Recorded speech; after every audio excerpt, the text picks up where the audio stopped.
At an Arctic bioresearch station, Hiroshi and Daniel enter a lab and find open animal cages, 2 dead men, and their friend Peter, who is still alive but infected by some disease.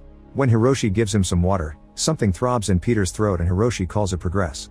On day 1, a team from the Centers for Disease Control or CDC led by Peter's brother Alan arrives on a helicopter. Hiroshi and Daniel tell them there haven't been any further infections, which means the virus doesn't travel airborne and quarantine isn't needed.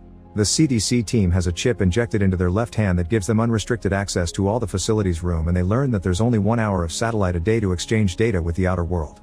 Alan and Julia visit Peter, who has been tied up.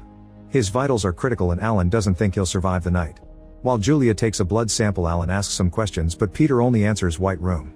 Julia notices Peter's blood is black, causing him to suddenly break free and push them off before stealing the needle.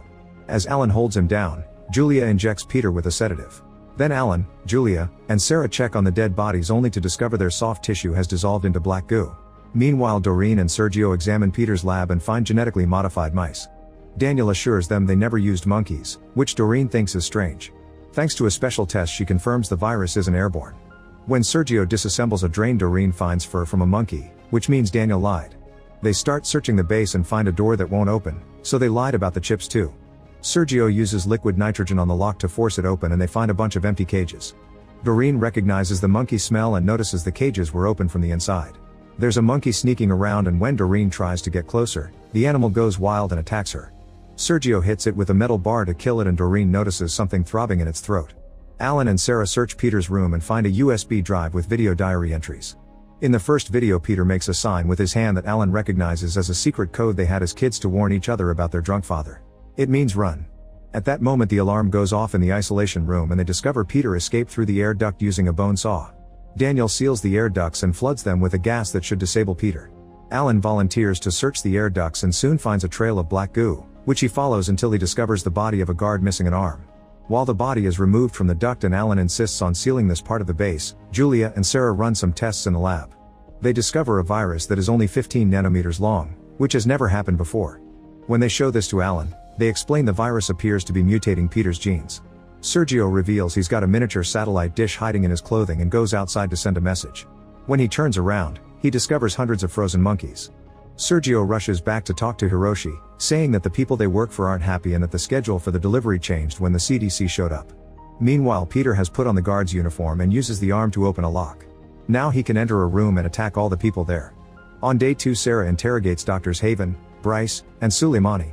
They describe Peter's attack as smothering because he kept putting his mouth against theirs. There were 3 other scientists who ran away. The CDC team concludes Peter will go around looking for more people to infect. One of the missing scientists named Tracy approaches Doreen while she's studying the monkey. Tracy keeps referring herself as us and says she doesn't want to be sent to the White Room like Dr. Havet. She keeps talking to an imaginary person, saying they wanted to use the virus as a weapon and how they lost control of it. When Doreen tries to leave, Tracy goes wild and throws her on the ground to try to spit black goo into her mouth, but Doreen dodges just in time and runs. At that moment, Tracy recovers her sanity and apologizes before passing out. Looking at the injection logs, Julia discovers Peter injected the rats with a new formula called Narvik. Some rats got Narvik A and others got Narvik B. The scientists that helped him are the ones they found dead. Julia asks Hiroshi to replicate Peter's experiment to directly study the results. The rats with Narvik A all die, while rats with Narvik B have a 100% infection rate with a 0% mortality rate. Suddenly, a Narvik B rat breaks the glass and attacks an uninfected rat by passing the black goo from mouth to mouth. In the corridors, Sergio and Daniel capture one of the missing doctors. He looks very sick and is taken away on a stretcher, which is seen by other workers. They want to know why they haven't been evacuated yet, so Alan explains they can't risk taking the virus to the rest of the world. In the isolation room, Haven is going through severe pain, so Sarah leaves to look for medicine. When she enters the stockroom, Peter suddenly closes the door behind her. He tells her that Julia is here for a reason before escaping through the air duct. Soon Alan, Sergio, and Daniel arrive and Sarah tells them what happened. Sergio finds black fluid in the air duct and thinks Peter left it to be followed. Then Sergio climbs into the duct and looks around until he finds Peter. Alan is keeping an eye on him on the camera and for a few seconds it goes black. When the image returns, he's looking at himself, which means Peter stole the camera and is above him. The security team rescues an unconscious Sergio from the duct, but Peter is already gone. In the isolation room, Sarah notices that medicine has no effect on Haven. Bryce and Suleimani want to get out, and when Sarah refuses to open the door, Bryce threatens her with a syringe. Security is called and Alan decides to enter the isolation room, taking off his suit to gain the doctor's trust. It works and Sarah is freed. Afterward, Julia shows Alan and Sarah her testing on the rats. The Narvik A rats died of liquefaction of their organs, while the Narvik B rats are aggressive. Julia believes that the Narvik B virus reprograms the brain to create a perfect contagion machine like Peter. As Doreen brings Tracy to intensive care, Haven starts having a seizure. When Sarah runs to check on him, he reveals he's only pretending and pushes her against the wall to knock her out. Doreen is pushed into the chamber by Bryce and Suleimani, and the three doctors get to escape. Moments later, Sarah discovers her hand is trembling. Alan confronts Hiroshi about all the lies, but he claims he didn't know what his scientists were doing. After Alan leaves, Hiroshi looks at a secret album full of pictures of Julia. Then he takes off his contacts, revealing he has silver eyes. In the shower, Julia is approached by Peter, who tries to kiss her. Julia pushes him off, but Peter grabs her and forces her to swallow the black goo. On day 3, Alan finds Julia unconscious in the bathroom. When he asks what happened, Julia has a flashback of the attack but says she doesn't remember what happened. After Alan drops Julia in her bedroom, he hears a noise and follows it into a lab where he finds Peter, who asks for help before collapsing. The base is put under lockdown while Doreen and Sarah gather all the employees to ask them to report even the smallest symptom. Alan brings Peter into the isolation area, but Hiroshi thinks he's too dangerous, so he announces they're sending him to level R. It's an abandoned lab with its own air circulation and tight security because it used to be a place for experiments in controlled fusion. Alan and Hiroshi are reviewing the situation when they suddenly bump into Suleimani, whose mouth is dripping black goo. When she apologizes and tries to approach Hiroshi, Daniel shoots her in her abdomen. With Hiroshi's help, Alan quickly removes the bullet and wraps up the wound. Meanwhile, Julia looks in the mirror and sees wounds appearing on her skin and the black goo in her mouth, but it's just a hallucination. Later, she notices that Sarah's hand is trembling while they're working, but Sarah blames it on lack of rest. After Julia takes another blood sample from Peter, she returns to the lab and Sarah informs her she's finally developed a test for the virus. 3 security guards are negatives, while Peter, Tracy, and the captured scientist are positives. While Sarah goes to tell Alan about it, Julia tests herself and gets a negative but still hides the test in her pocket. Sergio and Doreen return to the lab where she had been working with the monkey only to find it gone and the lab completely cleaned. Doreen wants to confront Hiroshi, but Sergio convinces her she would be wasting her time and offers to get her another sample. They go outside and Sergio uses a drill to take a sample from one of the frozen monkeys. In a corridor, Bryce is trying to force his way through a steel door with a fire axe, calling for someone named Duchamp. As Alan and Daniel surround him, Bryce begins coughing the black goo. He says there's a cure called Sidra behind the steel door and tries to attack Alan, so Daniel brings him down with a taser. While security takes Bryce to level R, Alan knocks on the steel door and Dr. Duchamp shows up to tell him there's no cure. In the lab, Doreen prepares a sample from the frozen monkey, but as soon as she puts it in the incubator it grows at shocking speed. She kills it with a gas while explaining viruses aren't supposed to do this. She wants to inform the others, but Sergio convinces her to keep the secret so this won't get cleaned like the other room. Alan mentions the incident to Hiroshi, who explains Sidra as an antiviral that has an almost 100% success rate, including hepatitis and HIV. The problem is that it has a 75% mortality rate. Hiroshi also admits that the base has a store of smallpox. When the tests are ready, all the employees are tested. The negatives are allowed to return to their rooms while the positives are sent to level R. The final result shows almost a third of the base is infected. Meanwhile, Daniel and his men go to move Suleimani and Bryce, but when they open the door, Suleimani tackles Daniel to try to give him the goo. Another guard tases her, but the shock only pushes her off and she uses the chance to run away. While the guards go after her, Daniel finds Bryce dead. In level R, Julia notices Sarah slipping and dropping things. She forces her to take the test, which comes out negative. Daniel arrives to tell them about Suleimani and is overheard by an employee, who tells the other patients. Panic ensues and everyone tries to run away. As a crowd gathers in the corridor, Suleimani throws a guard against the wall and begins transferring the goo. Julia coughs as she remembers her own attack and Daniel loses his gun when the crowd pushes him. When Suleimani is about to attack Julia, Alan grabs Daniel's gun and shoots her in the head. Then Julia shows Alan that she coughed the goo, so she must stay on level R2. It's decided that level R will be sealed off and Alan wants to call in the army when the satellite is available. In her bedroom, Sarah notices her hand trembling again and takes some medicine. She removes her shirt, revealing a large scar on the spinal column. Outside, someone in an army uniform puts an explosive on the satellite dish. On level R, Julia checks her own test and it still shows negative. Then she checks other positive results and some of them are now negative. This means the test doesn't work, so she tries to call the others. However, the explosive destroys the satellite and internal communications aren't working. On day 4, the scientists on level R make a plan to override the air scrubber system. This will leave the main base with no oxygen in 6 hours, which would force someone to come down. Julia tries to convince them that this is a dangerous plan, but the group kicks her out and leaves her in the corridor. Suddenly a person in a suit appears in and makes a sign as if asking to follow them. But when Julia tries to do so, the person disappears. Alan asks about the satellite and Daniel claims they're investigating. Hiroshi announces that they're abandoning the people on level R because it's too dangerous to reopen it. In her room, Sarah notices her hand is still trembling. When she's about to take some medicine, she's approached by Dr. Igam, who asks about the accuracy of the test. Hers was negative, but she has a strange mark on her arm. Sarah runs the test again and it's still negative, but Igam is skeptical. In the isolation room, Peter is squirming in pain and normal medicine isn't helping. Alan convinces Duchamp to try Sudra, since at this rate Peter is going to die anyway. As soon as Sudra is injected into Peter's body, his condition improves. Meanwhile, Hiroshi calls Sergio out for blowing up the dish. Sergio reveals that Hiroshi made the virus and tells him that if he doesn't want trouble, he must reach the promised results. At that moment, an environmental alert announces an oxygen decrease in the base. Daniel explains this is a tactic used by the people in level R, so Hiroshi announces he'll handle it personally. In private, Doreen tells Sergio that if he wants her to keep working on the monkey, she wants the truth. Sergio explains he's a member of a special investigation section of the Pentagon, sent to the base to investigate the rumors of illegal research. Doreen runs more tests and discovers that someone has specifically created the virus. It's being used to manifest select qualities in human beings. Sergio then kills her and releases the rats to make it look like they did it. On level R, Julia is chased by an infected patient. When she runs by a room, the mysterious person pulls her into a room to save her and together they slam the door on the attacker's arm to keep him out.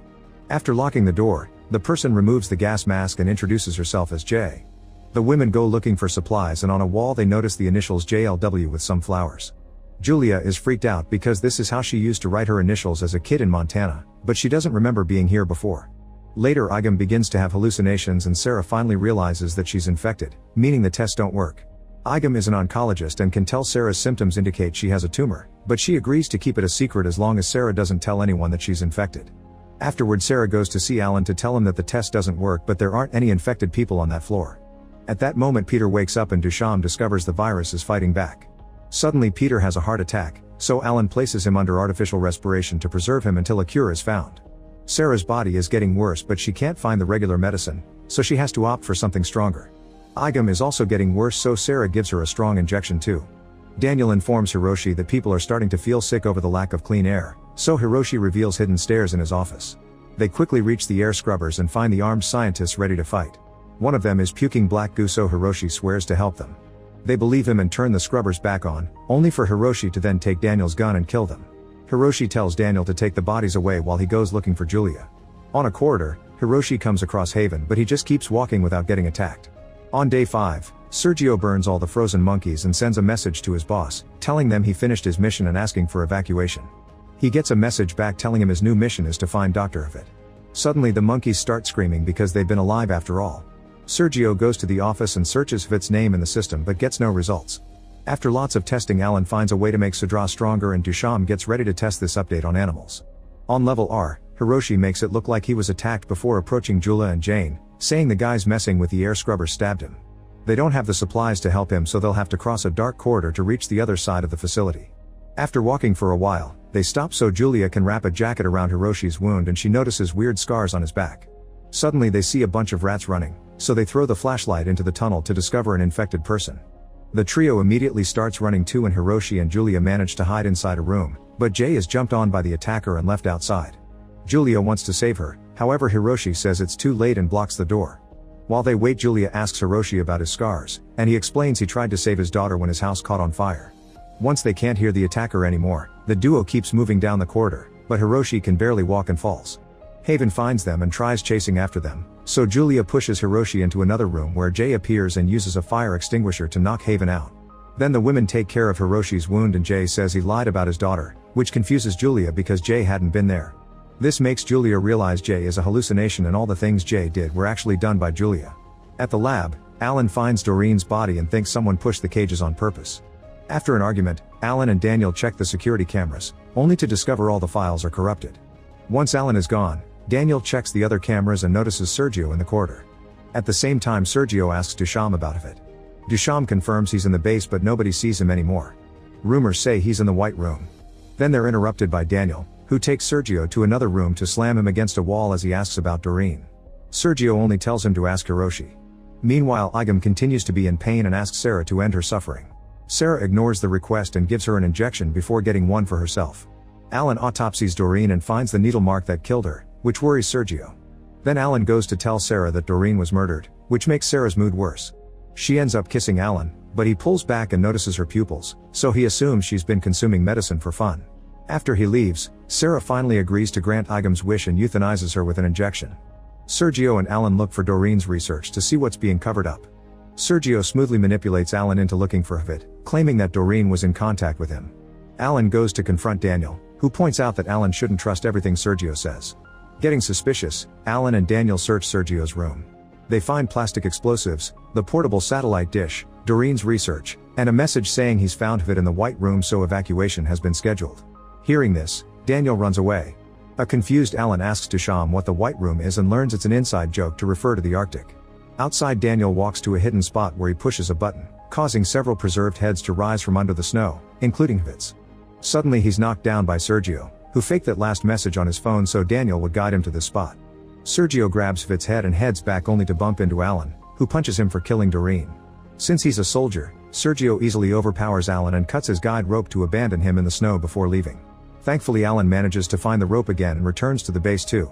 Meanwhile, Sergio is trying to text his boss, but he's ambushed by Daniel, who stabs him and takes off his insulated clothing. Then Daniel takes Hvid's head and makes his way back. On day 6, a mysterious person begins dragging Sergio's body away. On level R, Julia sees a little girl in the corridor and tries to follow her, only to bump into Peter. Realizing this isn't real, she checks on the girl again and notices the black goo in her mouth. At that moment she wakes up, confirming her infection is spreading, and she's still in the locked room with Hiroshi, whose wound has healed too fast. Outside the door there's a bunch of violent infected people and Julia hears a woman begging for help before passing out. When she wakes up, Hiroshi immediately gives her a sedative to put her to sleep again. Then he sneaks out and after blocking the door, he leaves through one of his secret passages. Back to Alan, he uses some chemicals and fire to burn a hole through the floor so he and Sarah can go down. The door to level R has a simple chain, so he starts sawing it, but he's interrupted by a bunch of infected people breaking through the window and reaching through to grab Sarah. Alan saws the guy's hand off to free her and they run back to the base. In a strange house, Sergio wakes up handcuffed to a bed. The mysterious person is Anana, the only peace officer in the local Inuit village. When Sergio tries to reach for some scissors, Anana stomps on his hand and chokes him a little. She asks him what's happening in the base and something about children, but he claims to know nothing. Then Anana shows him the pictures of the 31 children that have disappeared near the base. At the lab, Alan and Sarah discover that the virus is delivering something to the cells. At that moment Hiroshi returns, so Alan shakes him to make him talk. Hiroshi explains that Narvik was created to deliver a cure for all cancers, but someone else modified it into what they see now. After Alan storms off, Daniel tells Hiroshi that he killed Sejo and Hiroshi slaps him for it because if Sergio doesn't check in, they will come. Meanwhile, Julia has another hallucination that puts her in a cabin with the girl and Peter. The child is also called Julia and she explains she comes to this house every summer with her mother. Julia realizes this is the place in Montana she visited with her mom and the girl is her younger self. The hallucination changes to a dinner with all her colleagues, who say they're here because of Julia and everything has always been about her. When she cuts the turkey, black goo comes out of it. Then she finally wakes up with silver eyes. Julia doesn't see signs of the infection anymore and her blood looks good, but her head hurts. She also sees Peter in the room, so she covers her eyes to avoid looking at him. He still talks to her, mentioning she may be patient 0. Sarah and Alan run more tests and accidentally make the virus grow. Since it's spreading on the desk, Alan uses a fire extinguisher to stop it. If the cold stops the virus, they theorize it may work on infected humans. Alan visits Dr. Victor, who has cryogenics equipment in his lab that he's been testing on rats. They prepare the machine for Peter and immerse him in the liquid. At first he appears to drown, but soon he calms down and falls asleep. When Sergio is left alone, he grabs a pen and uses its parts to open the handcuffs. After grabbing a knife he looks out and discovers Anana is friends with Daniel. Sergio rushes out and attacks Daniel until Anana stops him with her gun. It turns out this guy isn't Daniel, he's Anana's brother Talyuk. He used to have a twin brother who disappeared when they were kids. Anana wants to know who this Daniel is, so she and Sergio leave to find the base. On day 7 a bunch of helicopters with the Ilaria Corporation logo arrive. Some soldiers enter the base and Constance introduces herself as Ilaria's chief operating officer before claiming she's only here to help Alan. In private she throws a book at Hiroshi and grabs him by the neck for his failure. The original mission was to get a virus and a cure, so she plans to rescue Julia to finish it. Once they have a cure, every witness will be killed. At the same time Alan tells Sarah he doesn't trust Constance, so if they find a cure, they must keep it secret. Later Constance finds Hiroshi's album of Julia pictures and makes him confess where she's hidden as she takes off her contacts to reveal silver eyes. After she leaves, Hiroshi sneaks into his secret passage. When Sergio and Anana show up at the base, the guards including Daniel receive them. Anana runs to hug Daniel and tells him he's the brother they stole from her. Daniel pushes her off, so she shows him a picture of Talyuk and Sergio supports her story. Thinking it's an edited picture, Daniel sends Sergio to isolation. Constance checks on Sergio and slaps him for killing the scientist who could have found the cure. It turns out Ilaria is paying for the virus and cure, while Constance is paying Sergio for proof that Hiroshi has gone rogue. After hitting Sergio again, she kisses him. Since she still has to pretend she's Alan's ally, she sends Sergio to isolation anyway. On level R, an infected person breaks into Julia's room and tries to attack her. However, Julia's new eyes flash silver and scare the creature away. Soon Hiroshi arrives and is shocked to see Julia's silver eyes, so he bandages them while he cries. Then he convinces her to leave the room because someone is coming to kill her. Alan, Constance, and the soldiers make it to level R and encounter some crazy infected people. The soldiers open fire, but there are too many of them and they can't fight them all. Constance calls for a full retreat and the group runs as they keep losing more soldiers on the way. They manage to get behind a gate for safety, yet Alan refuses to leave without Julia. An infected person appears in the corridor and almost attacks Constance, but Alan shoots her first. Constance thanks him but still threatens Alan to force him to leave with her. Meanwhile, Daniel hears Anana's story about all the missing kids. He admits there used to be children at the base but they all disappeared and he doesn't know what happened to them. When Hiroshi comes back with Julia, Daniel and Anana are waiting for him. Daniel makes the guards take Julia away and Hiroshi gives her a box before she leaves. Once she's alone in a lab, Julia opens the box and finds contacts. She doesn't put them on, so when Alan finds her, he notices the silver. On day 8, infected people begin breaking through the ceiling to invade the base. They sneak through the ducts and spy on everyone. Julia tells Alan and Sarah that they have to run some tests on her blood to find the cure. At that moment an alarm goes off and Alan joins Daniel to find an infected man that the guards killed. Alan notices there's black goo all over the supplies and thinks the man came here on purpose to contaminate their food. Sarah takes a blood sample from Julia and notices she's got light sensitivity. Julia asks her to keep the secret and takes off her contacts. In the meantime, Daniel gives Anana a uniform so she can pretend to be an employee. She checks on Sergio and stitches his wound while asking for help finding records on the missing children. Sergio refuses and mentions all the horrible things he's done to make her mad.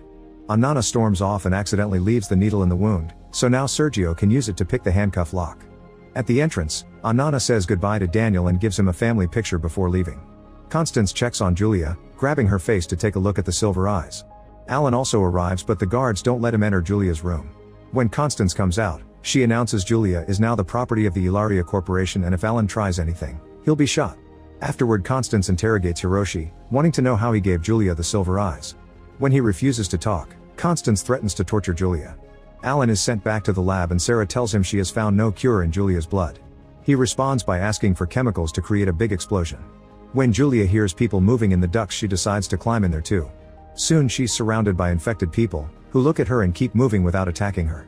Julia keeps crawling too and makes it to the lab, where Alan and Sarah tell her to free Hiroshi so he can retake the base when they kill Constance. After Julia leaves, Alan calls Constance to the lab, claiming they've found a cure. When she's about to get close to a booby-trapped microscope, a guard notices the scientists sharing glances and tackles Constance as the microscope explodes. Alan and Sarah use the chance to run away and hide in another lab. At that moment, Constance talks through the speakers, announcing she'll kill Peter if Alan doesn't come out. Sarah finds a sound cannon in the room and thinks they can use it as a distraction. Outside the base, Anana finds Sergio trying to steal her snowmobile. She tackles him to the ground and they start fighting. Anana overpowers him, but Sergio manages to grab the gun and keys. At that moment some guards show up, so Sergio gives the things back to Anana to allow her to escape while he lets the guards arrest him. In the office, Julia jumps out of the ducts and releases Hiroshi, who immediately sedates her again.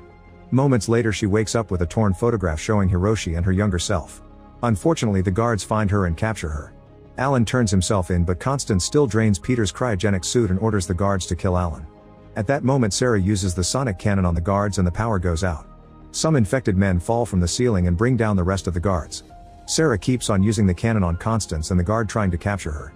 Hiroshi makes use of the darkness to rescue Alan while Sarah runs away. The infected men take Peter's body and escape through the ducts. Hiroshi takes Alan and Julia to his office, only to discover Julia is gone. Meanwhile, Daniel informs Constance that the power box had goo, which means it was cut by the infected men. He overhears a guard announcing Julia has been captured and they'll be evacuating in an hour. Daniel rushes to the office to drop this information, so Hiroshi asks Alan to rescue Julia while he takes care of Constance. The guards muzzle and tie up Julia before putting her inside a box. Hiroshi goes to see Constance and they start arguing about the past, revealing they used to date. Constance calls Julia an abomination and Hiroshi's daughter. Their fight becomes physical and Hiroshi quickly overpowers Constance to finally kill her. Afterward, Hiroshi announces on the speakers that the Ilaria Corporation is no longer in control of the base. Alan and Sarah rescue Julia while Daniel and his men capture Constance's guards. Later, Daniel tells Hiroshi that he'll never forgive him for kidnapping him as a kid and uses his real name to refer to himself. Hiroshi grabs Constance's head and adds it to the collection of frozen heads in the snow. On day 9, Sarah is walking down a corridor when suddenly an infected man starts chasing her. She reaches a metal gate and hides behind it while Daniel's men capture the creature, revealing Sarah has been acting as bait so the team can clean up level R. Alan thinks it's strange they've only seen a few infected ones and around 50 are missing, so Daniel finally tells him that under level R is secret level X, where they keep all their virus samples. Everyone returns to the office and Hiroshi admits he created an apocalypse virus for Ilaria, but he insists the mutation wasn't his work. He also points out Ilaria will send an army next. Julia asks Hiroshi about the picture and he says he used to know her mother, so he would visit her in Montana sometimes. Daniel accesses the cameras on level X and discovers the area is full of infected people. They're spitting goo in a cup and feed it to Peter, who wakes up feeling stronger. Meanwhile, Constance's guard is taken to the cell and he tells Sergio that some men had orders to burn down Anana's village. Later, Victor shows Alan that his machine can put an infected person to sleep at -40 degrees, but he doesn't have enough gas for a whole floor. Alan realizes they can use the Arctic itself for their plan. Hiroshi and Sarah turn off the power while Daniel goes around handing out thermal blankets to other employees. With the power out, Sergio can pick the cell lock and escape. Constance's guard tries to do the same but Sergio beats him up to steal his things. Alan and Julia go down to level X and confirm that since the heater isn't on, all the infected people are now frozen. They carefully move among the bodies and reach the chamber with the virus samples. They have more samples than the CDC and Julia doesn't want Ilaria to keep them, so they start incinerating them all while noticing that Narvik is missing. At that moment, Sarah begins having a seizure, so Hiroshi has to turn the power back on to help her. On level X, the infected people begin waking up, so Alan and Julia need to leave. Since they're still half frozen, the infected ones lack the strength to attack properly and Alan only gets pulled a few times before he makes it to the exit with Julia. On their way to the stairs, Julia notices her initials carved next to a trapdoor and convinces Alan to go down there. To her shock, she discovers an exact replica of the cabin she grew up in. The duo leaves the cabin and discovers Peter has opened the door to surround them with infected people. Julia acts as a shield to keep them at bay with her silver eyes so she and Alan get to escape through the stairs. Meanwhile, Daniel finds the dead guard, so he rushes outside to stop Sergio from escaping. However, when Sergio tells him what will happen to the village, Daniel agrees to help. They leave on the snowmobiles but lose the trail mid-journey. Thankfully, Anana finds them and guides them to her home. At the village, they find the Ilaria soldiers loading up the civilians into a trailer to burn them later. Sergio gets close by pretending to be an officer who arrested Anana and claims Daniel works for him. When the other guards doubt his story, Daniel punches Talyuk as proof. The guards give Daniel a gun to finish Talyuk off, so he, Sergio, and Anana open fire, killing all the guards in seconds thanks to the element of surprise. Then Daniel helps Talyuk up and calls him brother, but Talyuk still punches him to get even. Afterward, Sergio tells them Ilaria will send more people, so all the villagers need to evacuate. While everyone starts packing, they realize a snowmobile is missing and they only killed 4 soldiers when there were 5. Daniel leaves on a snowmobile to find him. At the base, Hiroshi tells Alan and Julia about Sarah's tumor. While Alan takes Sarah to the infirmary, Julia asks Hiroshi for an explanation. Hiroshi takes out the other half of the picture, revealing that Julia's mother was Jay. Her actual name was Jane, but Julia mispronounced it when she was 4. The cabin on level X isn't a replica. It turns out Julia truly grew up there and was told they were in Montana. Hiroshi takes off his contacts and tells her he's her father. Jane left him after she discovered Hiroshi kidnapped Inuit children, although he claims he sent them to families that couldn't have kids of their own. When Julia asks about the silver eyes, he keeps lying, so she leaves the office. In the meantime, Victor has the missing Narvik sample and leaves the base. On day 10, Sarah is put into an MRI to scan her tumor and she starts hallucinating, thinking the infected people are bursting into the room. Alan snaps her out of it and informs her the tumor is spreading to her brain. Later, Hiroshi finds footage of Victor leaving with the Norvik. He thinks he'll just die in the cold, but Alan and Julia look at a map and discover there's an abandoned base 50 miles away. Thinking it may have a working radio, Alan and Julia leave for that base on a snow truck. Eventually, Alan and Julia make it to the abandoned base and find Victor trying to contact Ilaria. The duo fails to make him see reason and Victor attacks them, slashing Julia with his axe. Alan quickly grabs him and throws him through a window to win the fight. While he ties Victor up, Julia tries to fix the radio. Suddenly, a laser light appears on Victor's chest and he gets shot. Alan and Julia rush to hide while the shooter keeps on firing and asking for the virus. After a bullet destroys the radio, the duo carefully sneaks around and finds a trapdoor. They go down there with Victor's bag and follow a singing voice to find a man with silver eyes chained to a wall. He explains that Constance forced him to pick a side and Hiroshi locked him up 29 years ago.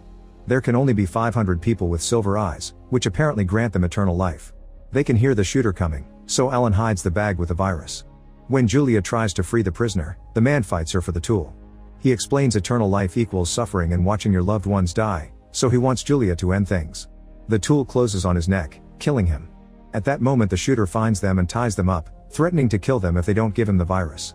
Suddenly the soldier falls dead of a shot by Daniel, who has been following him because this was the guy that escaped from the village. Afterward the group burns the base and Julia throws the bag with the virus into the flames.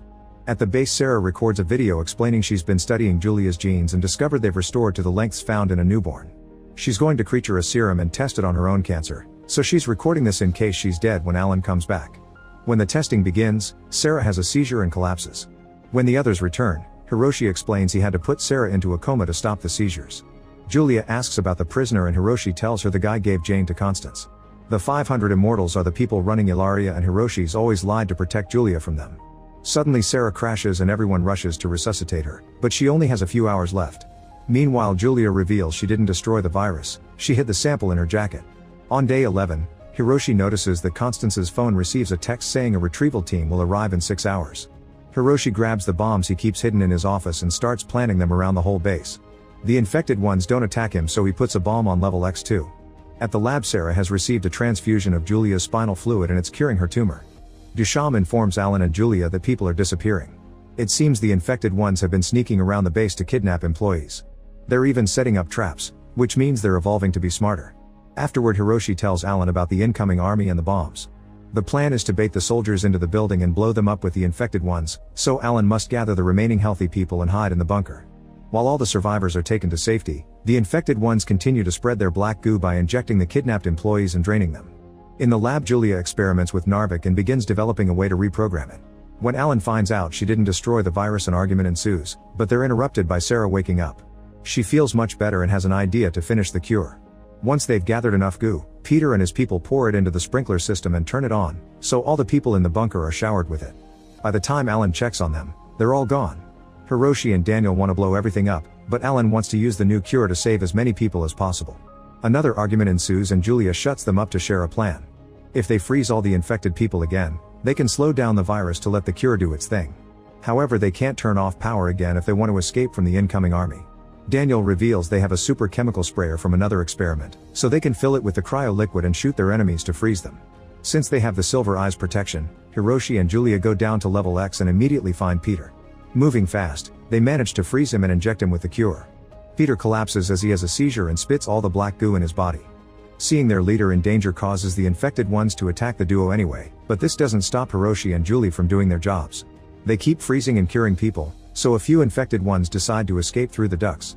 After the cured people are taken to the bunker, the alarm goes off announcing the arrival of the Ilaria soldiers.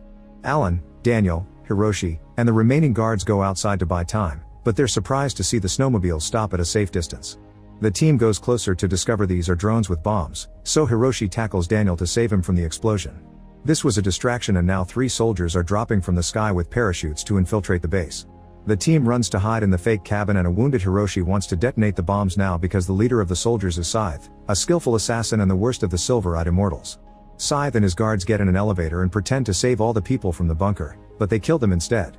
When Sarah has another headache, her eyes turn silver too.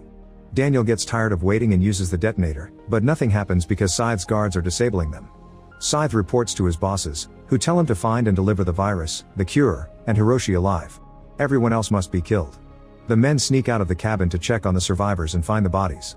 Then they check the security footage and Alan is shocked to notice Scythe as a teenager, but Hiroshi reminds him he's an immortal silver eye and actually centuries old. Scythe sees the group on the cameras too while one of his guards takes care of something moving in a box.